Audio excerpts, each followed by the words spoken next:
So now moving on into the training session proper. Okay, so the rest of the day, I'll be talking about the buildings and the eye. Okay, this is how Germanium models the world and allows you to manipulate the world. Okay, the eye is the 3D view, so you can specify which you can show certain parts of your building to your users. Next are place marks. So place marks are a way for you to annotate the building, to add more content to the building. Say things like, you are here, or you're supposed to walk here. Earlier in the Convino app, the path and the icons that were all popping up, those were all place marks. Okay.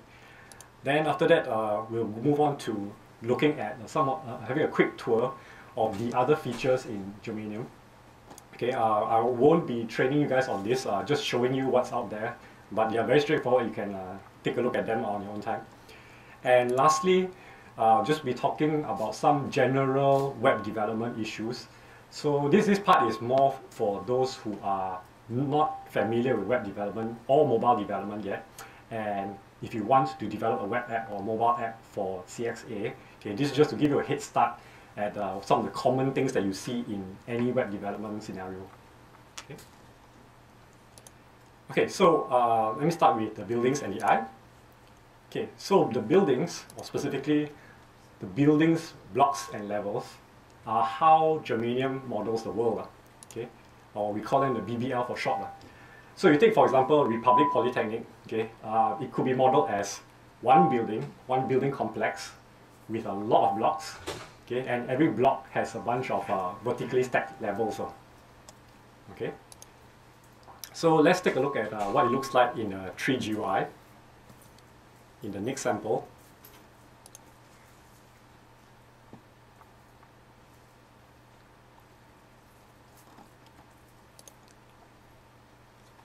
Okay, so this sample is loading the same building again. Okay, but this application shows a tree view of the BBL objects here.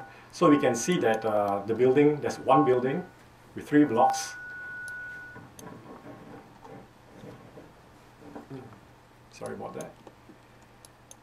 Okay, and the side blocks, they're actually empty, so they are not important. The one we want to focus on is the main office block, which has 5 levels.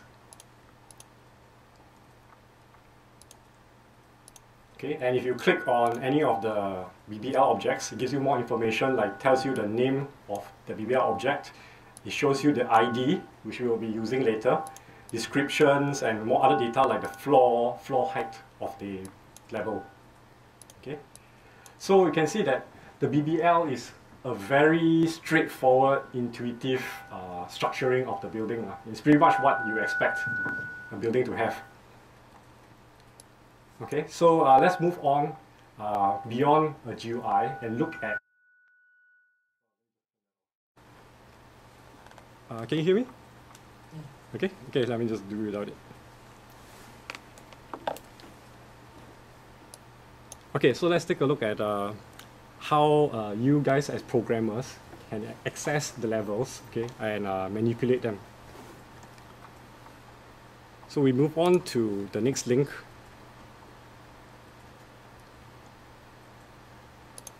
Okay, which is the code sampler. Okay, so this code sampler is where we'll be spending most of the rest of the training session. So I'll spend some time to describe what you see here. So down here on the left are all the code samples. When you click on them, they'll load up the sample here. And it's live, so you can actually edit it. You can play around it. Even as I'm talking, you can just play around it, change it, and see what it does. Okay. By clicking this button, you will actually run the code that's here. Here's Germanium, and here's just a log window, useful for when you are debugging. So for example, if I want to find, okay, just a quick demonstration. If I just log a hello here and run, okay, it appears here. And I can use this to query stuff in Germanium. Like if I want to find out the number of buildings loaded right now.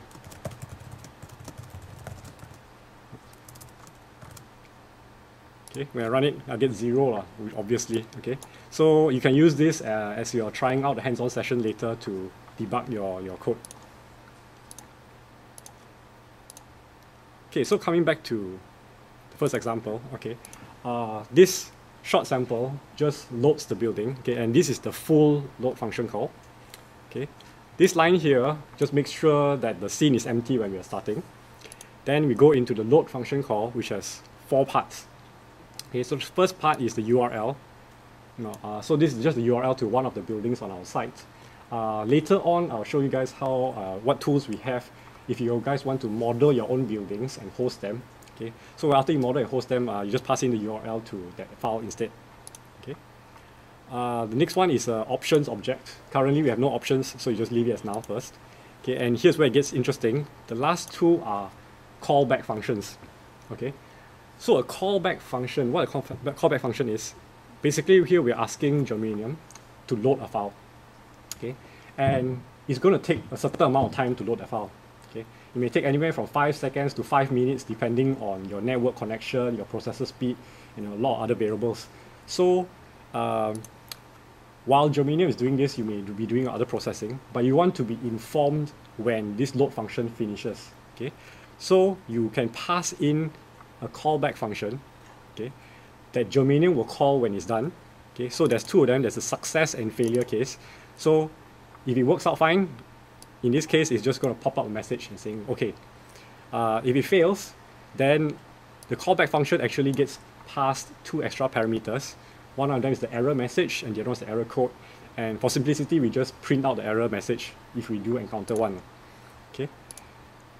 So if I click run, okay, in this case, there's no error, so all I get is the success message. Okay. So that's just loading the building. So getting back to manipulating the BBL. So after I have loaded a building, right, we know that there's one building, 3 blocks, and some number of levels, right? So we want to retrieve some level, and do something with it. Okay. So the step, okay, in this example, let's retrieve level 2. Okay. And the easiest way to retrieve this level 2 is to use what's called the BBL ID. Okay. Every BBL object has an ID. Okay. And these IDs are unique. Okay. They are unique within their parent's scope. So for example, in one block, you can only have one L2. Okay. You could have 2 blocks, each with their own L2, but you cannot repeat them. Okay. So to fully specify a level, you need the building, block, and level. Okay. Now, you might be wondering, where do these BBL IDs come from? Okay. These IDs are actually specified by the person who modeled this building. So when this building was packaged, okay, he specified the IDs to be used. Okay. So for the buildings that are on our website, you can find all the IDs using the viewer app I showed you earlier. Okay. So they're all listed on the lower right.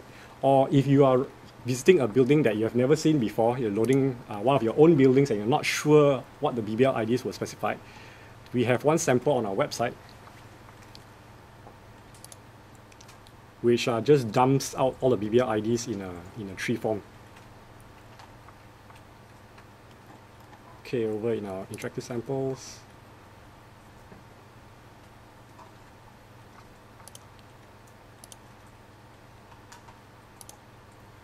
Okay, so I copy this particular sample. All it does is it dumps the names and IDs of the levels. So if I run, okay, so we can see that the building's ID is GM, office IDs is office, and level 2 is L02. Okay.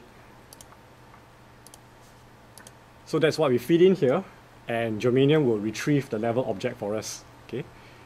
So next thing we were wondering is, okay, now that I have a level object, what can I do with that level object? Okay. So this is where the API documentation comes in.